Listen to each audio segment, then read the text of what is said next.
So guys, today it's time to talk about the future of Marvel and post Spider-Man No Way Home. I said in the Downfall Marvel video that Spider-Man No Way Home will likely be the last bright spot in the MCU.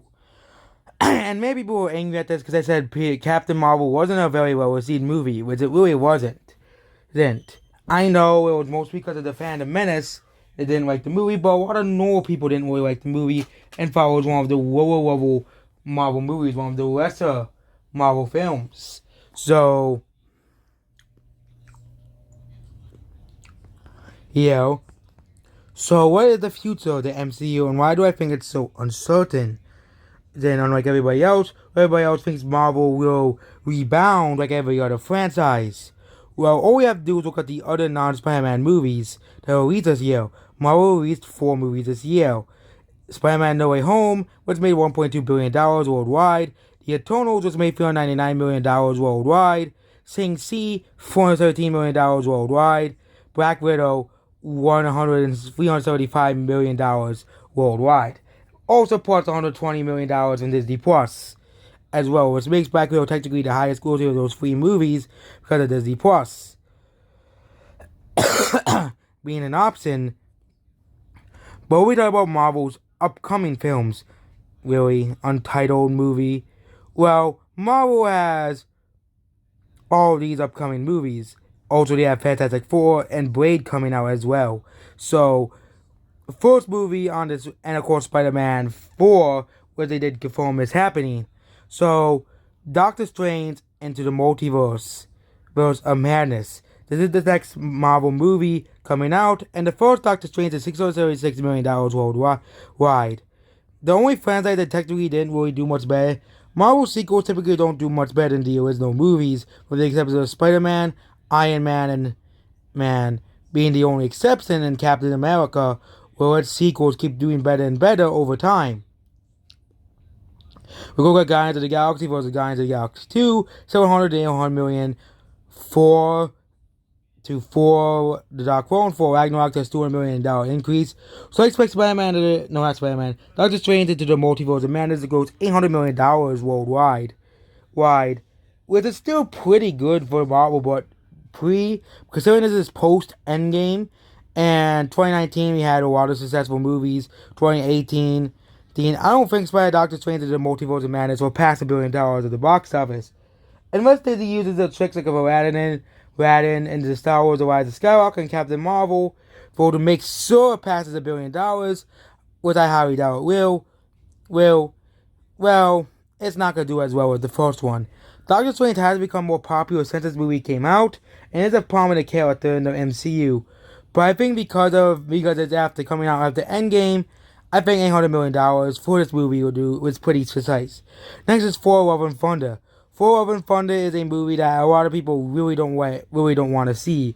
Thor: Love and Thunder is basically gonna be about a female Thor, something that the Phantom Menace, of course, dreads, like they dread every other female character being in a movie. But, and again, go. We don't know if people will even embrace it either. They're trying something new, and the Phantom Menace is gonna, of course, boycott it, which is already has proven when the Phantom Menace boycotts something, it actually negatively impacts the movie at the box office. Look at the Eternals, Shang-Chi, and Black Widow. The Phantom Menace, quote unquote, boycotted those movies, and they did far worse at the box office. So even as much as I do not like the Phantom Menace, they do have an impact in the box office whatsoever, because they do have millions of people. They do have audience of hundreds of thousands, and of course those hundreds of thousands of their audiences can tell their friends, don't watch this movie. Blah blah blah blah blah blah. I think Thor: Love and Thunder will probably do $500 to $600 million worldwide. It's also easy in a crowded schedule, which is the summer box office, which tends to be very unforgiving. Sometimes movies can do extremely well, and Marvel seems to be the only exception to movies bombing at the summer box office.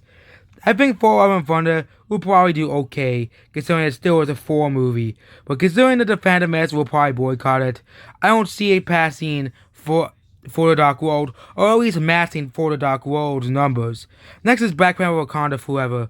This movie might pass $1 billion, but again, this movie has been subject to controversy as well.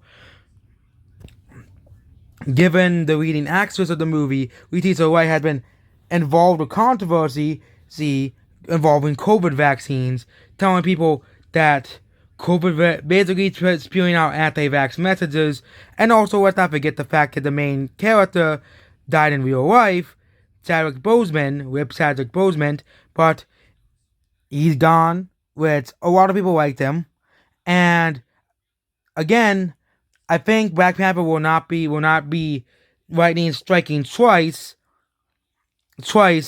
and it will be more about Black Panther Wakanda versus Atlantis than anything else. Black Panther Wakanda Forever, I think, will probably gross $800 to $900 million worldwide.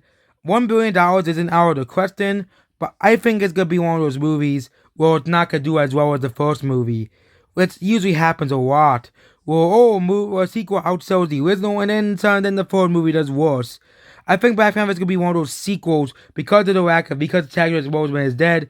People that's not gonna have an interest in it, and also it's post Endgame MCU, which Black Panther was hyped up because of Infinity War as well, because he was supposed to be one of the major characters in Infinity War, and his country Wakanda was going to be featured really well.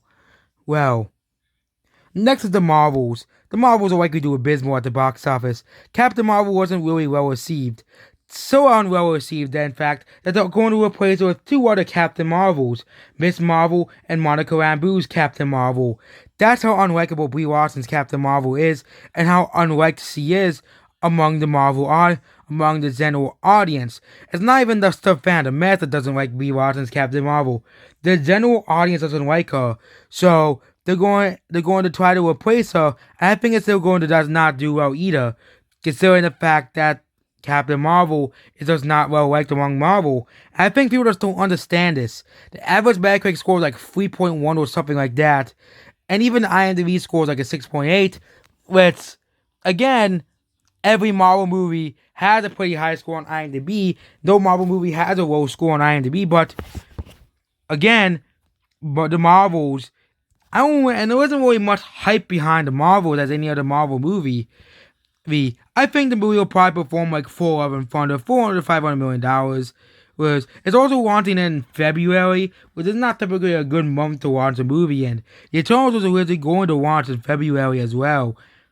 Well, yes, some movies have been successful out of February, with the one example being Deadpool, but other than that, February is still not a very good month to release it in. And also, they're not even releasing it on Valentine's Day. They're releasing it the week afterwards, which makes no sense because that would be the time when people want to watch a movie. But no, I think because of its release date, because of the course the Phantom Menace is going to boycott it anyways, and general audiences don't like Captain Marvel, and probably would have a sour towel from Thor: Love and Thunder, I think this movie will probably goes $500 to $600 million worldwide. Next movie is Guardians of the Galaxy 3. I think this movie will probably pass $1 billion just because of how popular the Guardians of the Galaxy is. And now we have Thor, who's going to be a part of the Guardians of the Galaxy, and also even have the very popular game that just came out. This movie will probably make $1 billion as well. Ant-Man is a franchise that it'll likely do the same as Ant-Man and the Wasp. Okay, Ant-Man and the Wasp was one of Marvel's lesser movies. It wasn't really the best movie, and it's kind of more of the more forgettable movies. I think it'll basically open similar to movies like Black Widow, Doctor Strange, and Ant-Man and the Wasp. Which means Ant-Man Quantumania will likely not really do too well compared to all the other Marvel movies. And now we talk about Fantastic Four, Captain America 4, which apparently is a movie that's coming out, and Blade. Blade will probably do pretty well because Blade's a fan favorite character. I think he'll probably do well in terms of Doctor Strange, $700 million worldwide again. They're introducing Blade to the MCU. Next is Fantastic Four. Fantastic Four is a series that is cursed. The last Fantastic Four movie was complete awful. As you know, shown by the Suicide Squad, no matter how good the sequel is, or how good a movie of a similar name is, people will still have a sour taste in their mouth from the last movie. Fantastic Four will probably do $600 million worldwide still because it's a part of the MCU. But because it won't pass $1 billion because of the last Fantastic Four movie and the last two before that not being good at all. Captain America 4, we really know nothing about. So, yeah, since Captain America is basically an old man now, it'll probably be about Falcon and the Winter Soldier. This one will probably make $700 to $800 million worldwide. Probably even $1 billion. I don't think it's gonna do as well as I don't think any other movies are gonna do as well as Spider-Man No Way Home. The only movies that have a chance of passing $1 billion is Guardians of the Galaxy Volume 3 and Black Panther Wakanda Forever. But maybe Doctor Strange Multiverse of Madness. But other than that, I don't really think Thor Love and Thunder will pass $1 billion. If it does, it will be a fluke. Same thing as the Marvels. I think a fluke at best will make the Marvels and Thor Love and Thunder pass $1 billion at the box office. Heck, both of these movies might do worse than Black Widow and The Eternals, which will be the biggest laughing stock of all movies. So, that is the uncertain future of the MCU. But what about Disney Plus movies? Well, the Disney Plus movie success really depends on how many people really care about Marvel and Disney Plus, because Disney Plus has like 100 million subscribers, and it really depends if people really want to see it, because it's free on Disney Plus if you, of course, pay the subscription fee for Disney Plus. The Marvel shows won't be behind a paywall like Black Widow. So, really, the Marvel shows might be pretty popular, or might not. So far, the Marvel shows have become pretty popular, but I won't put behind it that, some shows just don't do that well, and some shows do better. So that's basically about this video. Goodbye.